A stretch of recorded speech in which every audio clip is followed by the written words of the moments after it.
a todos. Estamos aqui em mais um bloco do nosso programa Espaço da Noite. Hoje nós vamos conversar aqui com o vereador Gabriel Grassi, o Thor.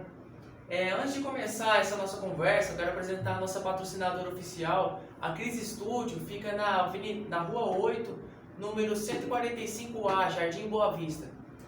Thor, boa tarde, tudo bem? Boa tarde. O senhor como vereador, o senhor está passando... essa é a sua primeira experiência como vereador, né?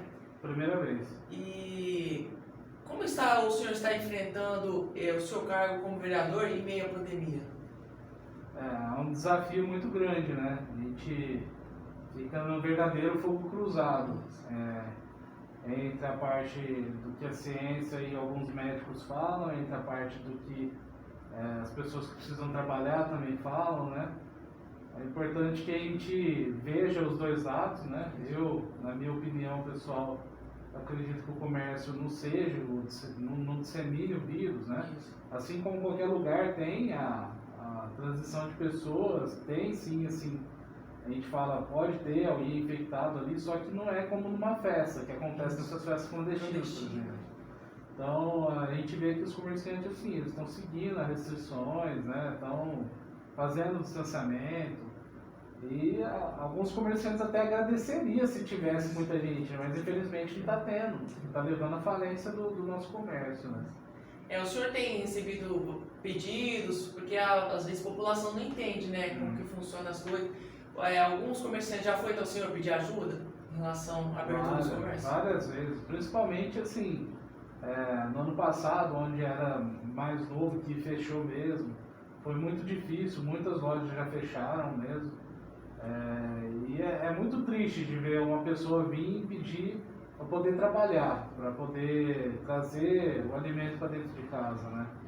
Então, infelizmente a gente tem uma certa limitação na parte de vereador, só que a gente pode fazer barulho, a gente cobra, a gente indica, a gente manda ofício, a gente está do lado aí de atender o anseio do povo, tanto na parte da saúde, quanto nessa parte de manutenção de vida que é do trabalho, né? Então tem que ter um equilíbrio, né, entre os dois. E sobre as aulas, a gente estava conversando, qual que é a sua opinião sobre a volta das aulas presenciais? Então, agora como estão vacinando professores, funcionários da saúde, eu acredito que seja mais seguro. Mas eu também compreendo o lado de alguns pais que não estejam à vontade de mandar os filhos, né? Porque assim, apesar de na literatura ter poucos casos com criança contaminada, ainda tem. Mas são poucos, ainda tem. Então é difícil estar numa posição dessa como pai ou mãe de mandar. Só que, na minha opinião, funcionários e professores ali estando vacinados, já é mais que meio caminho andado, né? Dá segurança tanto para os professores e funcionários, quanto para as crianças também. A gente sabe que é difícil manter criança com máscara, trocar objetos com os amigos, né? Mas é uma situação muito difícil. Eu acho que teria que fazer o teste, ver como vai ser, né? Começar com poucos alunos, né? Óbvio que vai ser assim, e ver como que vai se seguir isso, porque querendo ou não, a nossa educação já traçou muito, né? Acho que teve um último estudo que saiu, na parte de matemática, a gente já teve um atraso de 10 anos do ensino, se for pôr na balança. Então, a gente não pode continuar também desse jeito, né? E a sua vida como cosplay, a pandemia, o isolamento social tem prejudicado essa área da sua vida? Com certeza. Desde quando começou a pandemia, eu acho que eu fiz um evento só, particular. Isso antes de vir as restrições, né? E nunca mais fiz. Desde quando começou a pandemia, aí faz um ano e pouco que eu não tenho feito nada. Eu faço às vezes alguma ligação para alguma criança que está no hospital, precisando conversar, a gente liga, né? Mas evento em si, por enquanto não. A gente então, já fez esse ano não vai ter de novo. Né? Isso, a gente já fez a entrevista sobre esse assunto, mas agora estamos com um novo público, estamos com o YouTube. Como funciona esse seu trabalho no hospital? O senhor pode contar um pouquinho pra gente? Claro. Esse trabalho no hospital é um trabalho de interação, né? A interação, a parte de levar um pouco de alegria, esperança para as crianças, não só as crianças, mas para quem está ali internado. É um trabalho de interatividade que a gente faz para mudar um pouco o ambiente, né? A criança está ali, costuma ver só enfermeiro, tomar injeção, tomar remédio, ver os amiguinhos perdendo a vida. E mesmo que a criança às vezes nem conhece o personagem, só do fato dela ver uma coisa, uma fantasia, um negócio diferente ali dentro, alguém que vai lá visitar elas, né? Dá outra perspectiva, né? Você pode inspirar a criança, dar uma palavra, trocar uma ideia. E não só para as crianças em si, mas para um pai, para uma mãe que está passando um momento desse de ter um filho doente ali no hospital, quando vê alguém que dê ânimo e esperança dela, eles também se fortalecem. Verdade. Porque é muito difícil, às vezes eu conheço pai e mãe que até perde o emprego porque tem que ficar ali o tempo todo com a criança. Então é uma situação muito difícil, né? E quando o senhor chega lá de frente com uma criança que está passando por esse momento difícil, qual que é a palavra que o senhor deixa para ela? A primeira coisa assim, que a gente entra, quando eu estou vestido do personagem, a gente tem que se dirigir para a criança como se fosse o personagem. Senão você quebra todo o encanto dela ali na hora. Então você chega, eu me apresento como Thor mesmo para a criança, falo do meu pai que é o Odin, né? Falo dos Vingadores que são amigos de trabalho, falo dos momentos difíceis que eu precisei enfrentar, para a criança ver que ela também tem outras pessoas que passam por momentos difíceis e que vencem na vida. Então a missão é fazer com que ela entenda que ela pode vencer mesmo, que ela pode se curar. Essa é a ideia. E como o cosplay o que é cosplay? Você pode explicar? Cosplay, assim, em inglês, costume significa fantasia, traje. E play é diversão. Então, cosplay seria você se fantasiar de alguma coisa e se divertir. Existem eventos, assim, no mundo inteiro, começou mais no Japão, onde as pessoas que não teve a oportunidade de ter a roupa de um herói da infância, ou mesmo em adulto, ter a oportunidade de ter a roupa, né, do super-herói e participar dos eventos. Geralmente nos eventos existem os atores que fazem os personagens participam, os dubladores, existem as lojas com material de coleção. E o mais importante é se divertir. É como se fosse uma festa, é um hobby. Então você vai, se diverte, você encontra outros amigos. Não precisa necessariamente de você parecer com o personagem para você se vestir. Por exemplo, tem amigos que são fãs do Superman, não tem nada a ver, não parece fisicamente e gosta de pôr o traje do Superman e se realiza. Essa é a ideia, ser feliz, né? É tipo um evento de atuação, né? Isso. Nesses eventos existem campeonatos que são até mundiais, né? Vem gente de fora do país competir. Aí o campeonato envolve só desfile, você põe traje de desfile, envolve performance, que é você recriar alguma cena do filme, envolve interação, que você pode inventar uma cena com outro personagem. Então é um campeonato bem extenso, que teve campeonato que premiaram até R$500 mil. Nossa. E qual que é as vantagens de ser um cosplay? Olha, a vantagem em si, tem muita gente que sai da depressão por conta disso. A pessoa se realiza fazendo isso. Então você pega uma pessoa que está cabisbaixa, triste, ela começa a se encontrar nesse meio, com outros amigos também.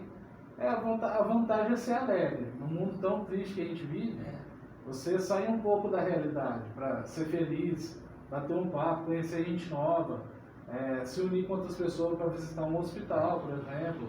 Então, uma vantagem que você consegue fazer uma criança sair da sombra e comer novamente, para mim não tem dinheiro que paga. E como vereador, o senhor está há 5 meses, né? Já. Qual foi a sua maior experiência até agora? Acho que a maior experiência é a primeira emenda que a gente consegue, né? Não só a emenda, mas quando você começa a ter o feedback da população, por exemplo, eu te passei o endereço aqui da minha rua e você levou e o pessoal resolveu. Isso é interessante, porque você vê o trabalho de atuação, de reivindicação. E o trabalho que a gente consegue destinar, por exemplo, a gente conseguiu uma verba de 100 mil para pai. E a verba já está disponível. Então isso aí é gratificante, você vê que o dinheiro vai ser usado por bem, por uma instituição importante da cidade, né? Assim, a gente tem muita esperança de dias melhores. A gente tenta enxergar o lado assim de se unir com o povo para fazer o certo pela cidade, sem politicagem, né? Só fazer o certo. Perfeito. E como que surgiu? Vimos também que o senhor fez como chama? No evento da reforma parcial também o senhor fez a campanha do agasalho. Isso. Né? Como que surgiu esse Então, projeto seu? ali como entrou o frio, eu conversei com o meu amigo, vereador também, Rodrigo Alves, e algumas pessoas do FAC, né? Eu falei, olha, eu tô com uma ideia de fazer arrecadação para agasalho. Inclusive eu até falei com teu pai. Eu liguei para ele, perguntei porque ele ajuda muito, né, os moradores de rua. E de repente a ideia inicial era até me unir a ele para a gente ir para a rua e tal. Só que como já estava combinado de fazer o gabinete móvel com o Rodrigo, na praça, eu falei, poxa, vamos usar o gabinete móvel que nós vamos ficar ali de um horário até outro e o pessoal arrecadar ali. Aí ele aceitou, abraçou a causa e a gente ficou, acho que das 9 ao meio-dia na praça. A gente arrecadou bastante coisa e a gente deixou pro FAC, né? O senhor já tem algumas críticas como vereador nesse período? Você fala crítica a mim? Ou... Não, a tudo que acontece na cidade. É assim, não chega a ser crítica, né? Mas a gente fala que é tolerância, reivindicação, porque assim, a gente tenta, a partir do momento que acaba a campanha, já é trabalho, não é mais campanha política. Só que é difícil, porque algumas pessoas fazem ainda a divisão. Por exemplo, algumas pessoas que estão dentro do Poder Executivo ainda fazem aquele negócio, não, esse aqui é vereador de base, esse aqui é vereador de oposição. Acho que a partir do momento que você ganha uma eleição e começa a trabalhar, você tem que trabalhar junto. Então você tem que se unir pelo bem comum. Então eu não gosto muito dessas coisas, né? Só que a gente tem que entender também que não é todo mundo que pensa igual a gente. Aí você tem que respeitar isso e também não pode ser bobo, né? De tomar paulada.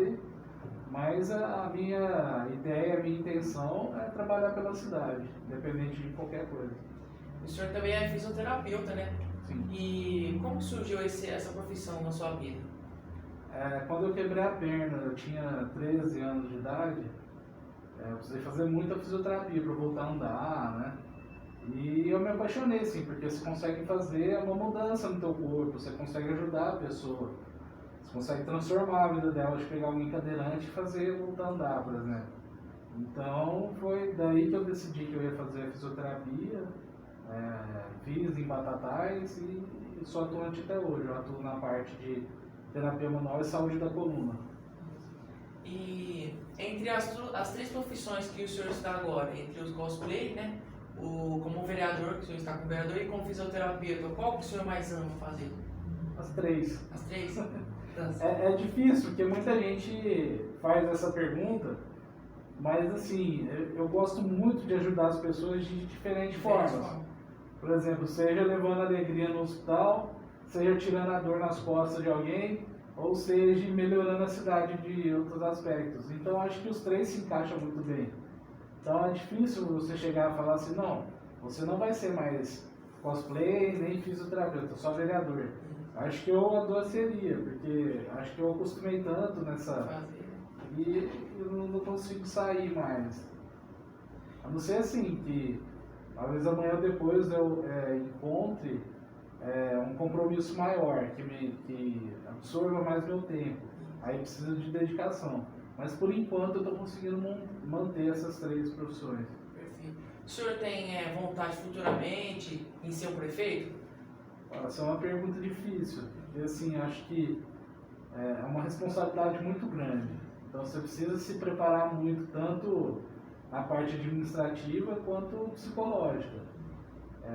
Eu acho que eu preciso adquirir experiência. É lógico que quando a gente começa a trabalhar e ver resultado, e ver que a gente talvez poderia seguir algum outro caminho ou não, a gente começa a pensar, talvez se eu estivesse nessa posição eu agiria desse jeito ou não. Mas eu acho que é tudo uma questão de respeito e limite de tempo. A gente tem outras pessoas, outros amigos que talvez tenham interesse, que estejam mais preparadas, e talvez seria mais interessante eu ajudar e apoiar, do que também querer ser um candidato sem estar preparado, né? Eu acho que tudo no seu tempo. Eu não sei o dia de amanhã, talvez amanhã eu tenha a ideia de ser, então, mas hoje, por enquanto, ainda não. E para terminar essa nossa conversa, qual recado você deixa para a população de Orlândia? Para ter fé e esperança. A gente está num momento difícil. Não adianta, às vezes as pessoas falam, a gente está no mesmo barco. Não está. Tem gente que está no iate, tem gente que está na canoa furada. Verdade. Eu não concordo muito com essa ideia de que todo está no mesmo barco, né? mas que as pessoas precisam ter fé e acreditar num futuro melhor. Eu acho que Deus tem um propósito para tudo, eu acho que isso não é à toa. A gente está passando por um momento muito difícil, vai ainda um tempo, para ter esperança, para contar comigo no que eu puder ajudar a cidade, eu vou fazer o meu melhor. Perfeito, muito obrigado, viu, pela sua Obrigado. conversa. Prazer. Obrigado a todos, até o próximo vídeo. É isso aí. Obrigado, Vitor.